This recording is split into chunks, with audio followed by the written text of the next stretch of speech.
Dans cette vidéo, on va corriger l'exercice numéro 4 de la série numéro 2 qui concerne la stéréochimie. L'énoncé de l'exercice est le suivant.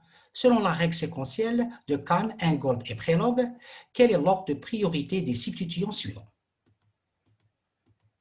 On a 4 exemples à traiter. Le premier exemple, les substituants sont les suivants. OH, le O c'est H3, CH3 et le CH2OH.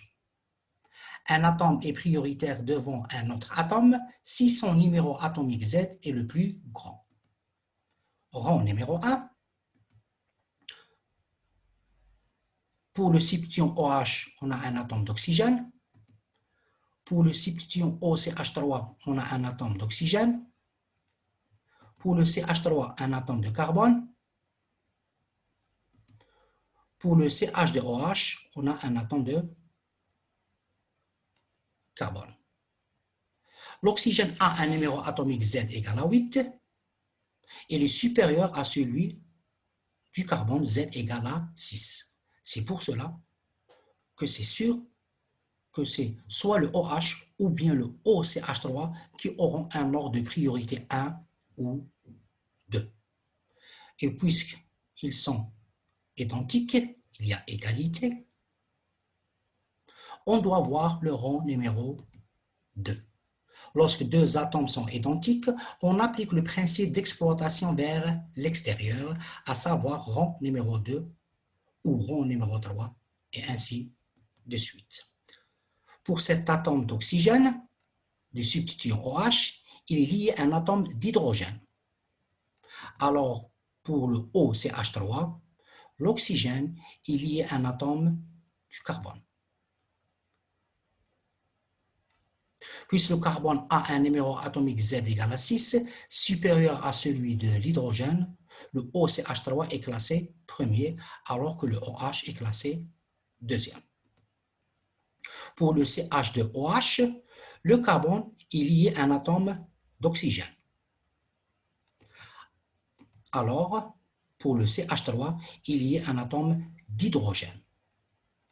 L'oxygène a un numéro atomique Z égale à 8, supérieur à celui de l'hydrogène, Z égale à 1. C'est pour cela que CH2OH est classé troisième, alors que le CH3 est classé quatrième. Très important, les atomes du rang 2 sont classés par numéro atomique décroissant.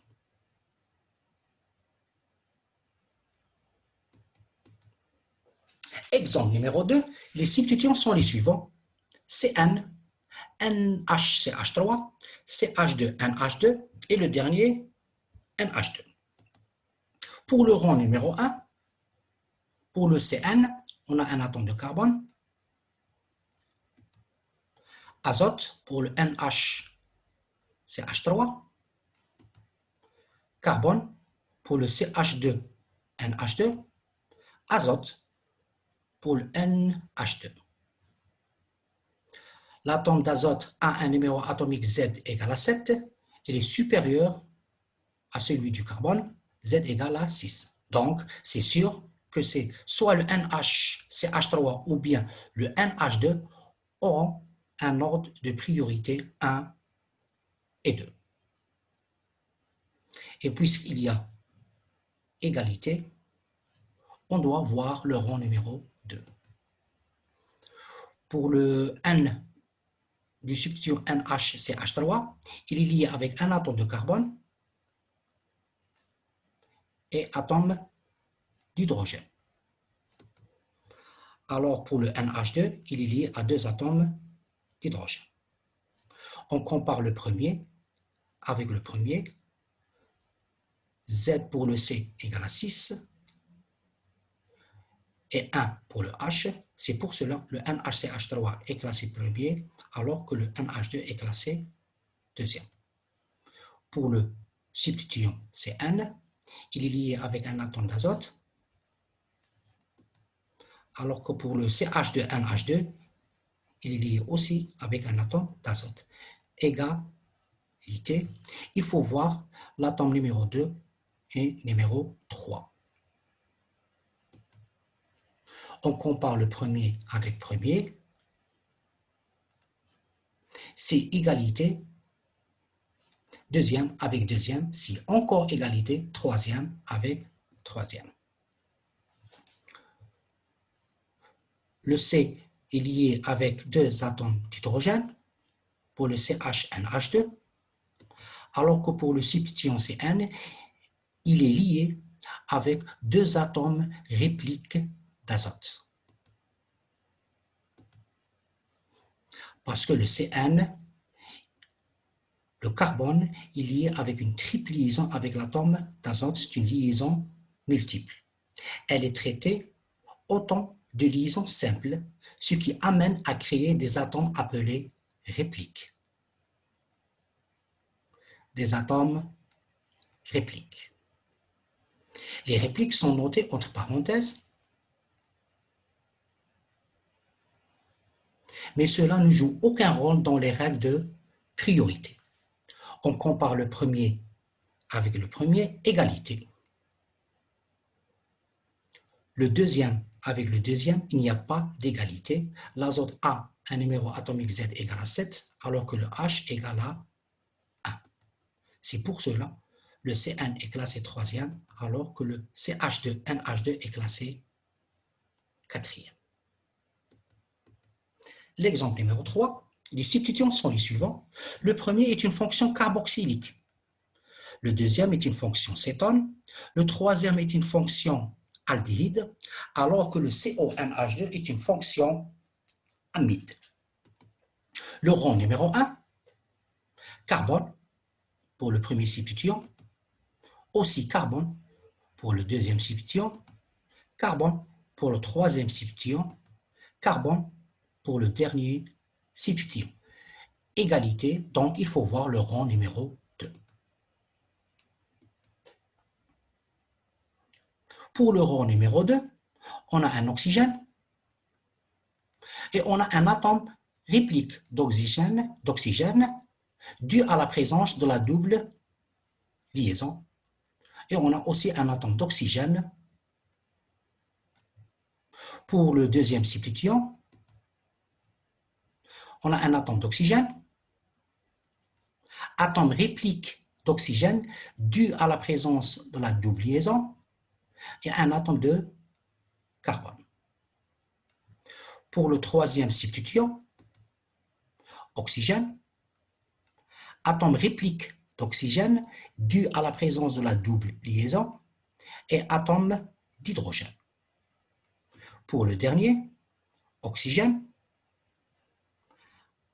atome réplique d'oxygène dû à la présence de la double liaison et atome d'azote. On compare le premier avec le premier, avec le premier, avec le premier, égalité. On passe au deuxième, oxygène, oxygène, oxygène, oxygène, égalité. Alors on passe au troisième atome, oxygène, Z égale à 8, carbone, Z égale à 6, HZ égale à 1 et azote Z égale à 7. C'est pour cela que le premier substituant est classé premier, le CONH2 est classé deuxième, le COCH3 est classé troisième, et enfin, le CHO est classé quatrième. Passons à l'exemple suivant. On a le CH double liaison CH2, le CH3 deux fois, le CH3 trois fois et le CH2 CH3. Rang 1, atome de carbone, atome de carbone, atome de carbone et atome de carbone pour le CH2 CH3. On a égalité, donc il faut voir le rang numéro 2. Pour le rang numéro 2, on a une liaison multiple, une double liaison, donc carbone, carbone réplique dû à la présence de la double liaison, et H. Pour le deuxième substituant, atome de carbone, atome de carbone et un atome d'hydrogène. Pour le CH3 trois fois, on a 3 atomes de carbone. Pour le dernier, atome de carbone et 2 atomes d'hydrogène. On compare le premier avec le premier. Égalité.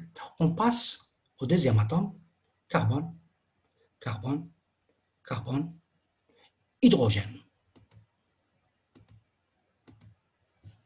Donc, le dernier substituant est classé numéro 4. On passe au troisième atome, H, carbone. Donc, le CH3, 3 fois, est classé premier. Pour le premier et deuxième substituant, on a égalité.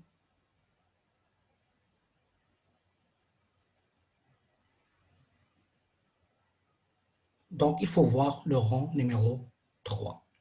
Pour le rang numéro 3, pour ce carbone, on a un carbone réplique dû à la présence de la double liaison.